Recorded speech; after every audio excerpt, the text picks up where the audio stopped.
Rajaram Tripathi sir, Bharatiya Janata party ने अपना घोषणा पत्र वहां पर जारी कर दिया है। एक तो भूपेश बघेल के इस मामले पर जिस पर आज हम चर्चा कर रहे हैं उस पर आपकी टिप्पणी, और साथ ही साथ भाजपा की जो गारंटियां हैं जिसको उन्होंने मोदी की गारंटी 2023 का नाम दिया है वो, और प्लस कांग्रेस, हालांकि घोषणा पत्र अभी जारी नहीं हुआ लेकिन करीब 16-17 गारंटियां अब तक कांग्रेस की सरकार वहां पे दे चुकी है। तो इन दोनों के बीच में क्या अंतर देख रहे हैं आप, खास करके किसानों के नजरिए से? धन्यवाद राय साहब। दरअसल ये पहला चुनाव मैं देख रहा हूं जब भाजपा कांग्रेस के अखाड़े में आके लड़ रही है, और कांग्रेस छत्तीसगढ़ के चुनाव में कम से कम बहुत ही चतुराई पूर्वक उन्होंने अपने पत्ते चले हैं। अब तक की सारी चाल मैं देखता हूं। कांग्रेस ने अपना घोषणा पत्र औपचारिक रूप से लॉन्च नहीं किया, लेकिन जो बड़ी घोषणाएं थी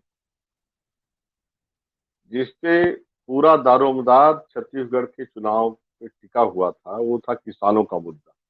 तो किसानों से के मुद्दे से जुड़ी जो बड़ी घोषणाएं थी, धान खरीदी 20 क्विंटल तक और 3,000 तक इसकी कीमत जाएगी धान की खरीदी की, ये चीजें पहले ही उन्होंने घोषणा कर दी। कर्ज माफी का पहले कर दिया, औपचारिक घोषणा नहीं किया, लेकिन एक एक करके और पर्याप्त समय देते हुए, यह समझते हुए कि मतदाता को तक इन घोषणाओं को पहुंचना, फिर मतदाता वोट देने के पहले विमर्श करता है और मनस्थिति तैयार करता है। ये पर्याप्त समय देते हुए कांग्रेस ने बारी बारी से पिछले 6 हफ्ते में 6 बड़ी घोषणाएं की, और हाल में ही आपने तेंदुपत्ता पे बोनस की घोषणा को भी देखा। अब भाजपा जो है यह देख रही थी कि इनके पूरे पत्ते सामने आ जाए या इनका घोषणा पत्र सामने आ जाए तब हम करें। तो आपको ख्याल होगा 10-15 दिन पहले मैंने कहा भी था कि कांग्रेस ने भी, भाजपा अपने जब पत्ते खोलेगी तो मेरे ख्याल से वो कांग्रेस 20 क्विंटल धान खरीद रही है हर किसान से, तो 21 क्विंटल प्रति एकड़ खरीदेंगे प्रति एकड़ की दर से। और अगर 3,000 रुपया अधिकतम धान की कीमत देने की बात कांग्रेस कर रही है तो 3100 रुपया संभवतः देंगे।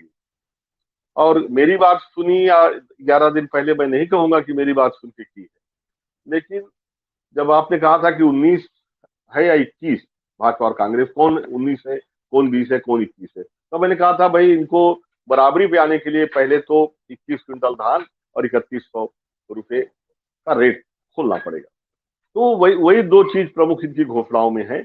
लेकिन एक बड़ी बड़ी चीज जो है, जो सबसे ज्यादा छत्तीसगढ़ के किसानों को अपील करती है राय साहब, वो है कर्जा का मुद्दा। तो भूपेश सरकार ने पहले ही कर्ज माफी की घोषणा कर दी, और वो जो है कर्ज माफी को लेके भाजपा ने कुछ भी नहीं कहा है। यहाँ तक कि जब भाजपा का घोषणा पत्र माननीय गृह मंत्री जी घोषित कर रहे थे रायपुर राजधानी में छत्तीसगढ़ के, तो उस समय सवाल भी पूछा गया कि कर्जा माफी पे भाजपा का क्या स्टैंड है, तो सवाल से कंधी काटते नजर आए।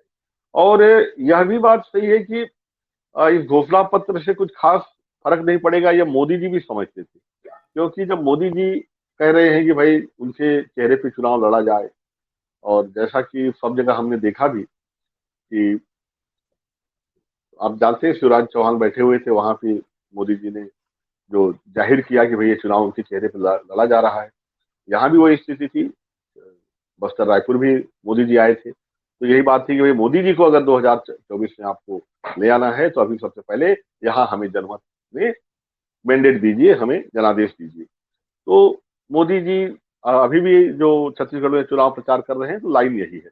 लेकिन बड़ी चीज ये है कि ये जो बड़ी घोषणाएं हैं, अगर इनको हम चक्का माने, 4 चक्के माने कि भाई कर्ज माफी और अपना धान की कीमत, धान और धान कितना खरीदेंगे, ये और शिक्षा, तो ये चारों में 2 पहिए जो है भाजपा के घोषणा पत्र में गायब।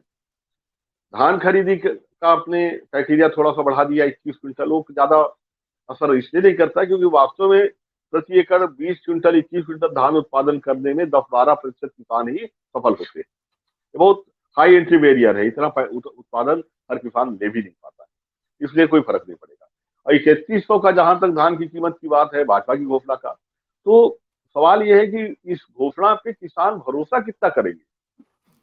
सवाल ये आएगा, मैं ब्रजेश जी की भी तवज्जो चाहूंगा कि सर जब 270 रुपया का घोषणा बोनस का भाजपा ने किया था पिछले चुनाव के समय, और फिर 300 बढ़ा हुआ बोनस वह दिया ही नहीं इन्होंने, आज भी वो बचा हुआ है। तो किसान कैसे भरोसा करेगा कि जब आप 300 रुपया बोनस नहीं दे सकते, घोषणा करने के बाद, वादा करने के बाद आप पलट जाते, अब आप 3100 में कैसे खरीदेंगे। तो यह एक बड़ी पेच फंसी हुई है। और दो, मैंने कहा, दो पहिए जो गायब हैं, एक तो शिक्षा का, जो वो बड़ी, मैं बार बार कहता हूँ, एक बड़ा मुद्दा है कि जो आत्मानंद स्कूल खोले और हर स्कूल को अंग्रेजी, और अंग्रेजी से लेके पहली से क्षेत्रीय भाषा भी पढ़ाएंगे, अंग्रेजी भी पढ़ाएंगे, और पब्लिक स्कूल के बराबर का दर्जा देना, 763 स्कूल खोले। हालात यह है कि पब्लिक स्कूल से निकाल के बच्चे डाल रहे हैं लोग आत्मानंद में। तो इतना अच्छा काम आत्मानंद ने किया है, और पीजी टू केजी इन्होंने फ्री कर दिया चुनाव। तो ये तीसरा चक्का बड़ा मजबूत हो गया इनका। और कर्जा माफी है 14 तक का। तो एक इनके पास भाजपा का घोषणा पत्र साइकिल की तरह मैं देख पा रहा हूँ, और कांग्रेस का घोषणा पत्र मैं देख रहा हूँ कि 4 पैकेज। तो यहाँ जब घोषणा पत्र ही इनका, मतलब मैं अपंग देख पा रहा हूँ, क्योंकि कर्ज माफी अगर इसमें अगर रहता, और साथ ही साथ इनमें पीजी टू केजी के साथ में तकनीकी शिक्षा को भी फीस वगैरह वहन कर लेती कि भाई तकनीकी शिक्षा भी हम देंगे, तो अब मैं मानता कि इन्होंने 19 के बजाय 20 का घोषणा पत्र ले आए। लेकिन एक घोषणा पत्र के साथ एक चीज राय साहब मैं जरूर जोड़ना चाहूंगा कि घोषणा पत्र जो है बड़े विलंब से आया। कांग्रेस ने बारी बारी से एक एक बिंदु पे घोषणा करके एक धीरे धीरे जनमत एक तैयार कर लिया अपने पक्ष में। और अब जब हम, इनका कल आया है 3 तारीख को घोषणा पत्र, और पहले दौर का जो चुनाव है 7 को होना है, यानी 6 को ही चुनाव प्रचार बंद हो जाएगा। तो इनके पास टाइम कब बचा? 4 तारीख और 5, आज और कल, केवल 2 दिन का ही टाइम बचा मतदाता के पास जाके इन घोषणाओं के बारे में समझाने के लिए। शुरू के बस्तर के 12 सीट और 7 अन्य महत्वपूर्ण सीटें, ये 20 सीट पे तो इनके पास टाइम ही नहीं बचा। और ऊपर से कल के घोषणा पत्र में यह कहा गया था कि भाई बस्तर का और सरगुजा का घोषणा पत्र अलग से आएगा। तो इसे उसी तरह से कह सकते हैं कि भाई मरीज की दवाई जो है तब आप ले आए जब मरीज ऑलरेडी आईसीयू में चले गया। आईसीयू में चले गया मतलब फिर उसको आप टेबलेट खिलाना और दवाई पिलाना तो बच जाता, रही जाता है। जो कुछ दे रहा है नली से आपको देना है, इंस्टेंट देना है। यानी अब अंतिम दौर में किस तरह से आप मतदाताओं को बताओगे कि वो 3000 खरीदेंगे, हम 3100 में खरीदेंगे, हम 21 क्विंटल खरीदेंगे। और एक इनके घोषणा पत्र में, चूंकि आपने विवेचना की बात कही, तो इनके घोषणा पत्र में 21 बिंदु है भाजपा से। उनमें एक बिंदु है चरण पादुका। चरण पादुका इनकी योजना पहले भी थी और वो बड़ी विवादित हुई। चरण पादुका योजना को लेके बड़ी खिंचाई हुई थी भाजपा की, क्योंकि जो तेंदुपत्ता क्षेत्र में जो लोग काम करते हैं उनके पैरों में कांटे न गड़े, यह कहते हुए बड़े भावनात्मक रूप से इस योजना को लॉन्च किया गया था। लेकिन जो चरण पादुका खरीदी गई 275 रुपए में, तो खुले बाजार में 175 रुपए में मिल रही थी। तो 100 रुपया कमीशन एक आम आदमी को भी समझ में आता था कि हर पैर में जो चप्पल पहना है उससे 275 का बिल लगा है और दुकान में 175 में बिक रहा है। जब ये खबरें आई जो मैं बता रहा हूँ, लोगों ने देखा कि इस योजना की कमीशनखोरी की बड़ी हद मची थी। अब उसी विवादास्पद जो योजना है, जो ऑलरेडी विवादित है, उसको फिर से इन्होंने जोड़ दिया है।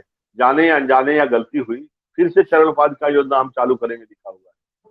तो इनका घोषणा पत्र जो है कई जगह पे खुद विवाद खड़ा कर रहा है जी। अंत में जो आज बड़ी खबर आज की है कि भाई भूपेश बघेल को 508 करोड़ रुपया घूस दिया महादेव से, इसका मतदाताओं पे क्या प्रभाव पड़ेगा। अगर मैं 20 सीट की बात करूं तो 20 सीट पे कोई प्रभाव नहीं पड़ने वाला। बस्तर में महादेव ऐप क्या है और कौन 500 करोड़ दिया, किसको दिया। मैंने एक से पूछा, हमारे अभी गांव गया हुआ था, तो पूछा कि 500 करोड़ रुपया महादेव ऐप से दिया गया है, सुना है भूपेश बघेल को, इससे आप क्या कहेंगे। तो बोले अच्छा ही है सर, जितना ज्यादा बेचारे को पैसा मिले अच्छा है, उसको पैसा नहीं मिलेगा तो धान का पैसा कहाँ से देगा।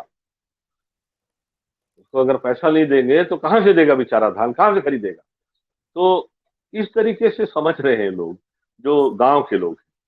और जब पढ़े लिखे की बात कहूँ तो पढ़ा लिखा देख ही रहा है, आपको ख्याल होगा आपके चैनल पे मैंने कहा था ठीक चुनाव के समय देखिएगा ईडी जो है बड़े बड़े करतब दिखाएगी। ख्याल होगा, मैंने बताया था कि आप चुनाव आने दीजिए, आप देखिएगा भूपेश बघेल को भी ये लोग प्रोब में ले आएंगे। तो किया उन्होंने। जी तो ये बहुत प्रतीक्षित था। पढ़ा लिखा आदमी समझ रहा है कि अब भूपेश बघेल पे क्यों, पहले आपने शराब घोटाला को लिया, उनके करीबियों पे किया, लेकिन अब इतने महीने हो गए, ना तो कहीं आपको पैसा मिल रहा है, ना कुछ प्रूफ कर पा रहे हो आप। फिर आप महादेव ऐप पे दे रहे हो, उसी में जो असीम दास एक उनका जो एक्यूज्ड है, उसके हवाले आप कह रहे हो कि उसने भूपेश बघेल को पैसा दिया, बताया जा रहा है। मैं यहाँ पे कह रहा हूँ कि कल 5 करोड़ 39 लाख रुपए जब्त करके बड़ी सनसनी फैलाई गई। इतने दिन से आप जांच कर रहे हो, इतने दिन से आप जांच कर रहे हो, तो पहली चीज, अभी तक असीम दास के पास पैसा रखा हुआ था और आप लोग गिरफ्तार नहीं कर। ये सारे लोग जो है कब से प्रूफ पे हैं। अगस्त में आपको ख्याल होगा छत्तीसगढ़ में भूपेश बघेल ने स्वयं महादेव ऐप के खिलाफ कार्रवाई की थी, बहुत सारे लोग को गिरफ्तार किया था, जब्ती हुई थी, खाते जब्त हुए थे। तो महादेव ऐप पे पहले जो ठोस कार्यवाहियां तो इन्होंने ही किया था, भूपेश बघेल ने किया था, और उसके बाद ईडी आई और ईडी ने फिर अपने हिसाब से किया है। तो मेरा मानना है कि कुछ विशेष इस पे फर्क नहीं पड़ेगा, और ईडी जिस तरह से काम कर रही है इसको लेके लोगों के मन में बड़ी मतलब शंकाएं भी जी हैं, और अविश्वास भी कह सकते हैं कि जो सरकारी एजेंसी के ऊपर एक भरोसा होता है। अगर ख्याल हो जी कि सीबीआई के ऊपर एक समय ऐसा भरोसा होता था कि जी अगर सीबीआई को केस दे दिया गया, लोग हड़ताल करते थे कि कोई जटिल केस है, ये सीबीआई को दे दिया जाए, भले केंद्र में सरकार किसी की रहती थी, इससे मतलब नहीं था कि किसका है। और सीबीआई को दे दिया तो दूध का दूध पानी का पानी होगा। उस सीबीआई के विश्वसनीयता पे सबसे पहला सवाल इन्होंने कहा था कि ये तो तोता है, ये तो तोता है, जो कांग्रेस कहेगी वो बोलेगा। और आज ईडी जो है बाज बन गया, शिकारी का बाज बन गया है, जिधर शू करते हैं वहां जाके ये पकड़ लेता है। तो यह चीज जनता देख रही है, जनता समझ भी रही है। जी